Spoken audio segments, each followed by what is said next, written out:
sorry, I don't sign autographs at my house. Which I understand, because if someone came up to my door, I would call the police. I didn't know that at the time. So he said, I don't sign autographs at my house. And I said, well, will you sign it in the street? And he said, no, I can't, because if I do, people are going to come to my house all the time. We're so sorry, I'm so sorry. And I said, oh, please, I won't tell anyone where you live. And he's like, no, I really can't. And so I went home furious. And I wrote him a letter. Dear Mr. Martin, you're the funniest man in the world, but you treat your fans like garbage. If I didn't buy all of your records and go to all your movies, you wouldn't live in that house. And if you don't send me a formal apology, I'm going to send your address to Homes of the Stars, and you're going to have tour buses passing by 24 hours a day. And then I put it in his mailbox. No stamp. I know where you live.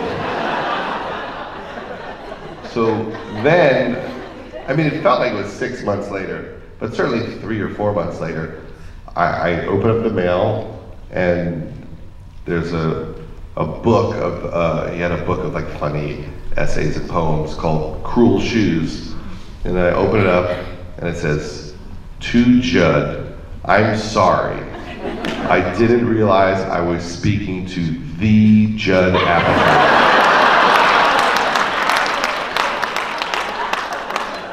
That was 35 years ago.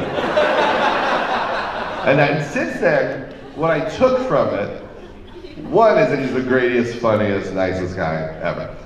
The other is that I felt on some unconscious level that I made him laugh. That I made him laugh enough to make the effort to like try to make me laugh and to send me this book.